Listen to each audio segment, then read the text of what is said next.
Assalamualaikum warahmatullahi wabarakatuh. Perkenalkan nama saya Afni Putri Rahmanila.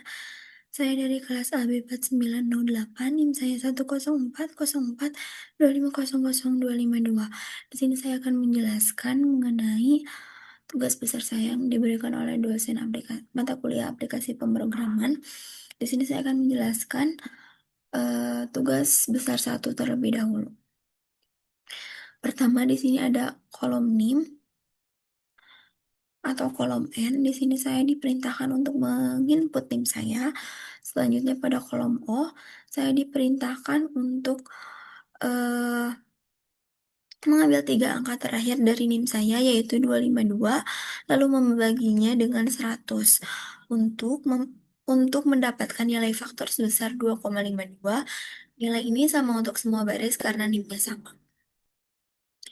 Selanjutnya, pada kolom P, di sini saya diperintahkan untuk mengalihkan sales amount dengan faktor NIM. Di sini eh, rumus ini menghitung skor performa dengan mengalihkan total penjualan atau sales amount dengan faktor NIM yang sudah saya buat di kolom O.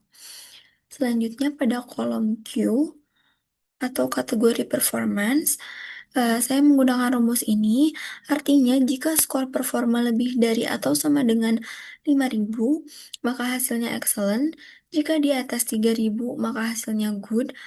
Lalu, jika di atas 1.500, maka hasilnya average.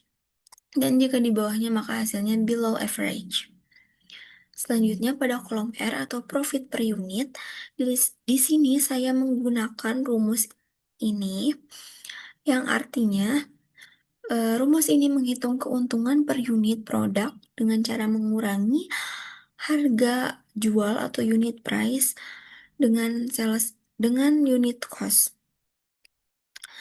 Selanjutnya pada kolom S atau kolom total profit, di sini saya menggunakan rumus ini yang artinya rumus ini menghitung total keuntungan dari transaksi dengan mengalihkan profit per unit dengan jumlah unit yang terjual. Selanjutnya pada kolom T atau profit kategori, saya menggunakan rumus ini yang artinya rumus ini mengelompokkan total keuntungan ke dalam 3 kategori, yaitu high profit, medium profit, dan low profit.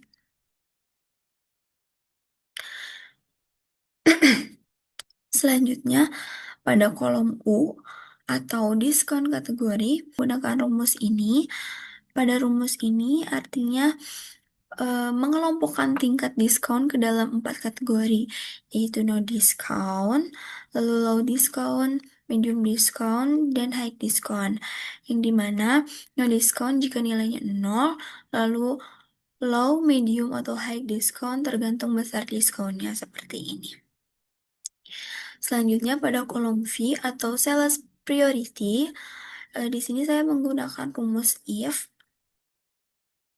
yang dimana rumus ini menentukan prioritas penjualan berdasarkan kombinasi kategori produk, jumlah terjual, dan saluran penjualan.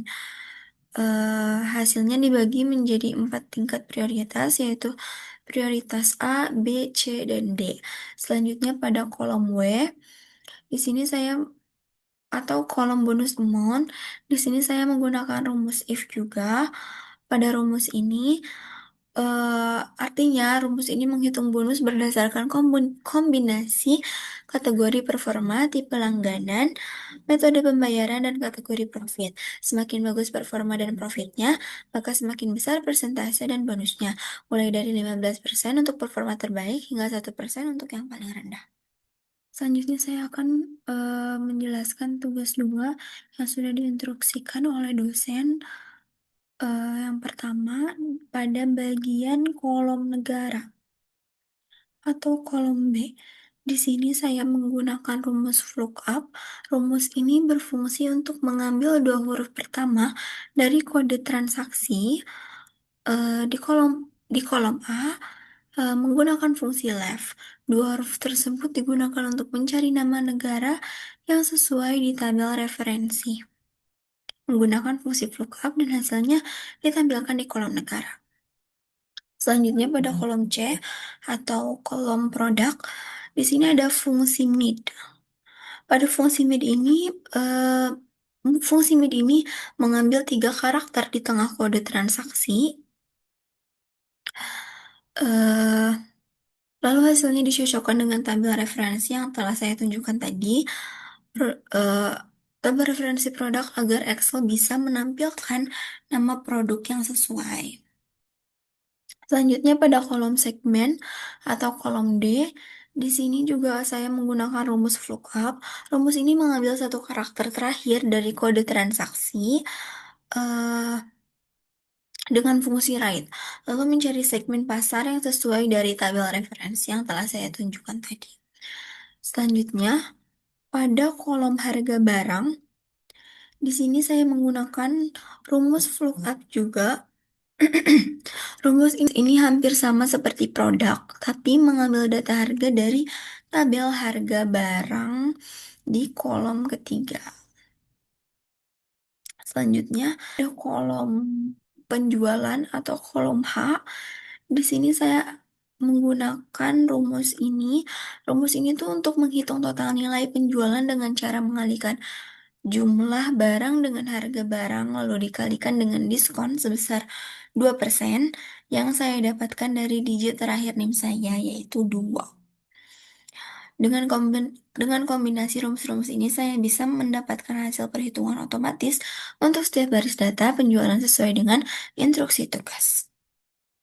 Di sini saya akan melanjutkan untuk menjelaskan tugas besar saya. Di sini bagian tugas besar 3. Pada tugas besar 3 ini saya diperintahkan untuk mencari suatu data yang berhubungan dengan bisnis dan manajerial. Dan di sini saya memakai dataset keuangan isi ulang air. Di sini saya membuat 3 pivot. Yang pertama pivot laba rugi, lalu pivot volume, dan yang terakhir adalah pivot keuangan. Pada pivot laba rugi ini, hasilnya itu pivot laba rugi bersih per bulan atau keuangan akhir dalam bentuk rupiah. Insight bisnis dari pivot laba rugi ini, data menunjukkan fluktuasi laba bersih setiap bulan. Beberapa bulan mengalami peningkatan signifikan, sedangkan sebagian lainnya menurun akibat naiknya biaya operasional seperti bahan bakar dan perawatan truk. Hal ini menandakan bahwa pengeluaran rutin memiliki pengaruh besar terhadap profit bulanannya. Lalu pada insight manajerial di pivot laba rugi ini, pihak manajemen perlu melakukan pengendalian biaya operasional serta perencanaan kas agar arus keuangan lebih stabil. Bulan dengan laba rendah bisa dijadikan fokus evaluasi untuk efisiensi biaya. Selanjutnya, pada pivot volume atau total volume air yang dikirim per bulan. Dan ini liter satuannya liter.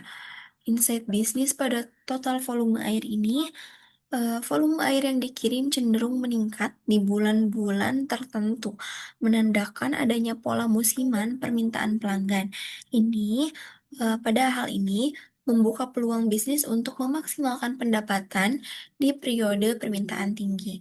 Selanjutnya, pada insight manajerial di total volume air yang dikirim per bulan ini, manajemen dapat menyesuaikan jadwal kerja sopir, distribusi air, serta kapasitas pengisian tangki sesuai tren tersebut. Perencanaan yang baik di bulan sibuk akan membantu menjaga pelayanan tetap optimal tanpa menambah biaya berlebih. Selanjutnya, yang terakhir pada pivot keuangan atau rekap pemasukan dan pengeluaran per bulan dalam bentuk rupiah. Insight bisnis dari pivot ini, perbandingan antara pemasukan dan pengeluaran memperlihatkan kondisi arus kas bisnis. Ketika pengeluaran lebih tinggi, margin keuntungan berkurang, menunjukkan perlunya pengawasan keuangan yang lebih ketat.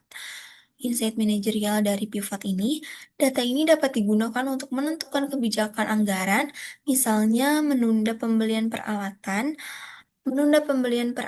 atau mengatur ulang jadwal perawatan kendaraan agar tidak bertumpuk pada bulan dengan pendapatan yang rendah.